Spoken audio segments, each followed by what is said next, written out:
तो दोस्तों, क्योंकि सास भी कभी बहू थी सीरियल के आज के एपिसोड की शुरुआत शोभा से होती है, जहां वो पूरे परिवार और सभी मेहमानों को इकट्ठा करके संगीत संध्या की शुरुआत करती है। वो कहती है कि अब वक्त आ गया है एक बेहद दिलचस्प मुकाबले का, जिसमें एक तरफ होंगी अंजार की लड़कियां और दूसरी तरफ वीरानी परिवार के बच्चे। इस मुकाबले का विजेता कौन होगा, इसका फैसला वहां मौजूद सभी लोगों की तालियां करेगी। इसके बाद शोभा जोरदार तालियों के साथ अंजार की लड़कियों को स्टेज पर बुलाती है। अगले ही पल अंजार की लड़कियां शानदार डांस परफॉर्मेंस देती हैं। उनका डांस देखकर वहां मौजूद सभी लोग खूब तालियां बजाते हैं। उनकी परफॉर्मेंस खत्म होते ही बारी आती है वीरानी परिवार के बच्चों की।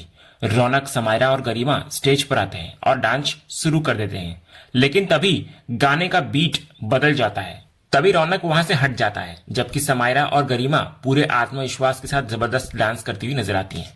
इधर अपने बच्चों का यह अंदाज देखकर करण हैरान रह जाता है। उसी समय सुभाष मुस्कुराकर करण से बोलता है कि उसके बच्चों ने तो सच में कमाल का सरप्राइज दिया है। इसके बाद एक बार फिर अंजार की लड़कियां स्टेज पर आती हैं, लेकिन इस बार मुकाबला होने के बजाय वे समायरा और गरिमा को भी अपने साथ डांस में शामिल कर लेती हैं और देखते ही देखते दोनों टीमें एक साथ डांस करने लगती हैं।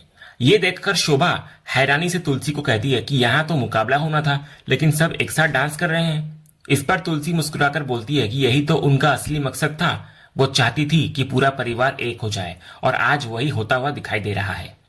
इधर डांस खत्म होते ही पूरा हॉल तालियों से गूंज उठता है। समायरा और गरिमा सीधे करण के पास जाकर सॉरी बोलती हैं, लेकिन सुभाष तुरंत पूछता है कि आखिर किस बात की सॉरी, उन्होंने तो बहुत अच्छा डांस किया है। करण भी इधर पहली बार दोनों की तारीफ करते हुए कहता है कि उन्होंने सच में बहुत अच्छा परफॉर्मेंस दिया है। तो करण के मुंह से अपनी तारीफ सुनकर समायरा और गरिमा दोनों खुश हो जाती हैं और मुस्कुराकर उसे थैंक यू कहती हैं। इसके बाद इधर शोभा फिर से स्टेज पर आती है और कहती है कि तालियां रुकनी नहीं चाहिए, क्योंकि सभी बच्चों ने आज शाम की पूरी वाइब ही बदल दी है। फिर वो बताती है कि अब बारी है आज की सबसे खास परफॉर्मेंस की, जिसे देने आ रहे हैं इस घर के होने वाले दूल्हा दुल्हन नकुल और वैष्णवी। इसके बाद नकुल और वैष्णवी स्टेज पर आते हैं और दोनों मिलकर बेहद खूबसूरत और रोमांटिक डांस करते हैं। लेकिन उधर करण ये सब देख नहीं पाता और अपना चेहरा दूसरी तरफ घुमा लेता है। इसी बीच इधर गौतम के फोन पर एक कॉल आती है। वो बात करने के लिए कुछ देर के लिए बाहर चला जाता है। गौतम को अकेले जाते देखकर तुलसी तुरंत हाथ में वही खत लेकर उसके पीछे चली जाती है। इधर जैसे ही गौतम की कॉल खत्म होती है, तुलसी उसको रोककर बोलती है कि उसे उससे बहुत जरूरी बात करनी है। तो गौतम कहता है कि इस समय तो परफॉर्मेंस चल रही है, लेकिन तुलसी उसकी एक नहीं सुनती और उसे अपने साथ एक तरफ ले जाती है।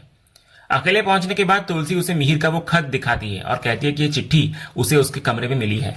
तो ये सुनते ही गौतम तुरंत बात को दूसरी तरफ मोड़ने की कोशिश करता है। वो कहता है कि आपने तो पहले भी बताया था कि पापा का लेटर आया है, उसमें ऐसा क्या होगा, वही लिखा होगा ना कि वो अभी भी आपसे मिलना नहीं चाहते। लेकिन तुलसी कहती है कि वो खत में लिखी बात की नहीं, बल्कि उस लिफाफे की बात कर रही है। अगर ये चिट्ठी सच में अमेरिका से आई है तो उस पर स्टैंप क्यों नहीं है? अगर कुरियर से आई होती तब भी उस पर भेजने वाले और पाने वाले की जानकारी होती, लेकिन इस लिफाफे पर ऐसा कुछ भी नहीं है। फिर तुलसी कहती है कि इसका मतलब साफ है कि यह चिट्ठी किसी ने उसके कमरे में आकर रखी है। ये सुनते ही गौतम मन ही मन करण को कोसने लगता है कि उसने इतना छोटा सा काम भी ठीक से नहीं किया और अब शक उस पर आ गया है। तुलसी इधर फिर पूछती है कि क्या उसे ये सब बिल्कुल भी अजीब नहीं लगता? गौतम तुरंत बात को संभालते हुए कहता है कि हो सकता है पापा ने किसी के हाथों ये खत भिजवाया हो, शायद वो अपनी लोकेशन नहीं बताना चाहते, इसलिए ऐसा किया हो। वो तुलसी से कहता है कि वो जरूरत से ज्यादा सोच रही है, लेकिन तुलसी मानने को तैयार नहीं होती। वो कहती है कि अगर किसी के हाथ खत भेजा गया होता तो वो सीधे उसके बेडरूम तक कैसे पहुंच गया। इसी बीच दामिनी वहां चली आती है और दोनों से कहती है कि सब लोग उनकी राह देख रहे हैं, इसलिए उन्हें वापस चलना चाहिए। तो दामिनी के आते ही गौतम को वहां से निकलने का मौका मिल जाता है और वो उसके साथ वहां से निकल जाता है। लेकिन तुलसी के मन में यह खत अब पहले से भी ज्यादा बड़ा सवाल बन चुका होता है। उधर स्टेज पर नकुल और वैष्णवी का डांस खत्म होता है। ये देखकर करण को अपने बेटे पार्थ की एंगेजमेंट याद आ जाती है, जब उसने भी इसी तरह वैष्णवी को अंगूठी पहनाई थी। पुरानी यादें आंखों के सामने आते ही करण अंदर से पूरी तरह टूट जाता है। इसके बाद शोभा एक बार फिर स्टेज पर आती है और कहती है कि अब बारी है आज शाम की सबसे खास परफॉर्मेंस की। ये परफॉर्मेंस होगी वीरानी भाई बहनों की, यानी कि करण, गौतम और शोभा खुद। ये सुनते ही करण और गौतम एक दूसरे की तरफ देखने लगते हैं। गौतम तुरंत दामिनी से बोलता है कि वो स्टेज पर नहीं जाएगा, डांस नहीं करेगा, लेकिन दामिनी उसको समझाती है कि बेटे की शादी है तो उसे करना ही पड़ेगा। उधर करण भी साफ मना कर देता है। तभी सुभाष उससे पूछता है कि आखिर दिक्कत क्या है? पहले वो फोटो खिंचवाने से बच रहा था और अब डांस से भी पीछे हट रहा है। आखिर ये उसकी भतीजे की शादी है। करण बहाना बनाते हुए कहता है कि उसे डांस करना ही नहीं आता। इस पर सुभाष हंसते हुए कहता है कि उसे कोई ऋतिक रोशन नहीं बनना है, बस थोड़ा बहुत हाथ पैर ही तो हिलाना है। करण फिर भी मना करता है, लेकिन जब सुभाष बार बार जोर देता है तो आखिरकार उसको मजबूरी में हामी भरनी पड़ती है। लेकिन फिर करण मन ही मन सोचता है कि सुभाष दासगुप्ता ने हर मुश्किल वक्त में उसका साथ दिया है, अब आगे उसे उसके साथ बिजनेस भी करना है, इसलिए किसी भी हाल में सुभाष को यह एहसास नहीं होना चाहिए कि इस घर के रिश्तों में दरार आ चुकी है। उसे हर कीमत पर यही दिखाना होगा कि पूरा परिवार आज भी एकजुट है, क्योंकि अगर सच्चाई बाहर आ गई तो उसका असर सिर्फ रिश्तों पर नहीं बल्कि बिजनेस पर भी पड़ सकता है। इसके बाद इधर परफॉर्मेंस शुरू होती है। सबसे पहले शोभा स्टेज पर जाकर डांस करना शुरू करती है। डांस करते करते वो करण और गौतम दोनों को भी स्टेज पर बुलाती है, लेकिन दोनों अपनी जगह से हिलते तक नहीं। आखिर में शोभा खुद स्टेज से नीचे आती है, पहले करण को उठाती है और करण के खड़े होते ही गौतम भी मजबूरी में उठ जाता है। इसके बाद शोभा दोनों भाइयों को स्टेज पर ले जाती है।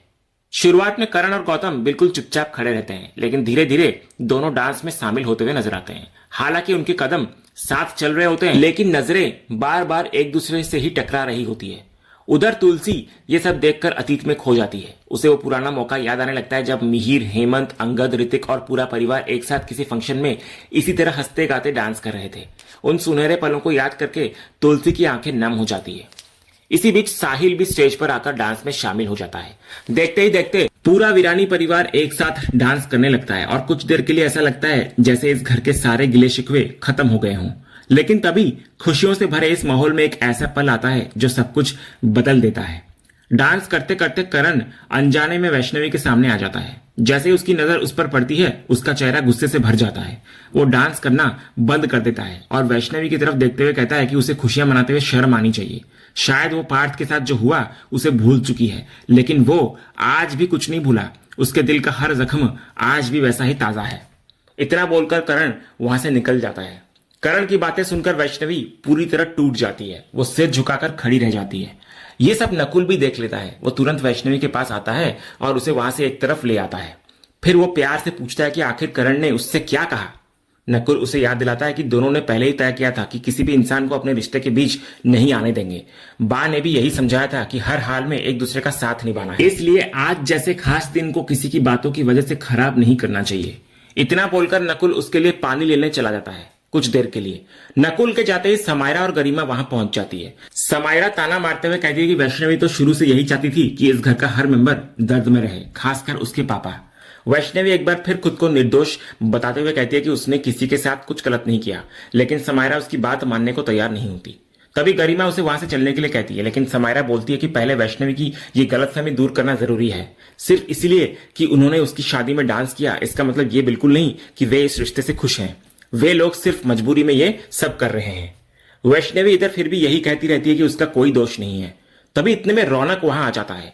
वो गुस्से में वैष्णवी के नजदीक जाकर कहता है कि वैष्णवी ऐसा कैसे कह सकती है।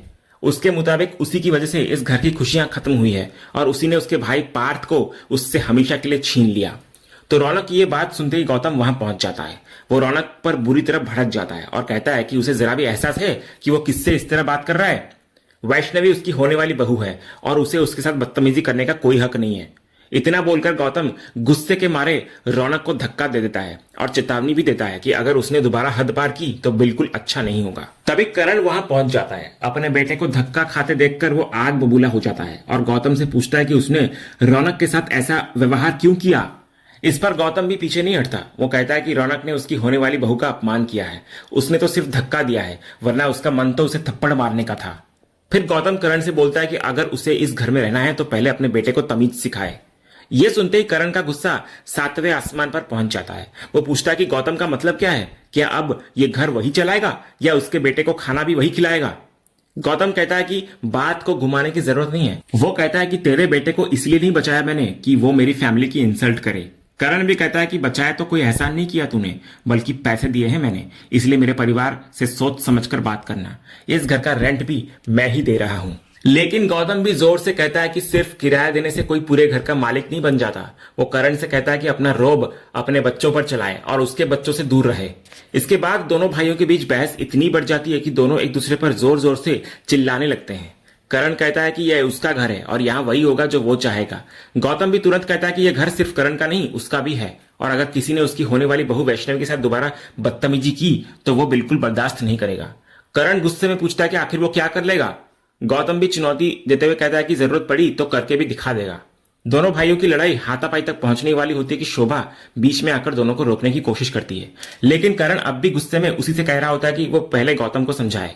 इसी बीच अचानक करण की नजर सामने खड़े सुभाष पर पड़ती है। सुभाष ये पूरा तमाशा अपनी आंखों से देख चुका होता है। उसके चेहरे पर साफ हैरानी दिखाई दे रही होती है और बस यहीं पर कहानी एक बेहद बड़े मोड़ पर आकर रुक जाती है और इसी दमदार सीन के साथ आज का ये एपिसोड यहीं पर खत्म होता है। तो दोस्तों, आज के एपिसोड पर आपकी क्या राय है? अपनी राय हमें कमेंट करके जरूर बताइए। अगर आप क्योंकि सास भी कभी बहू थी की हर नई अपडेट सबसे पहले देखना चाहते हैं तो हमारे चैनल को सब्सक्राइब कर लें और बेल आइकन को भी जरूर ऑन कर लें ताकि आने वाली कोई भी वीडियो आपसे मिस ना हो। फिलहाल आज के लिए बस इतना ही। हम फिर मिलेंगे अगले एपिसोड के एक और शानदार अपडेट के साथ। तब तक के लिए धन्यवाद।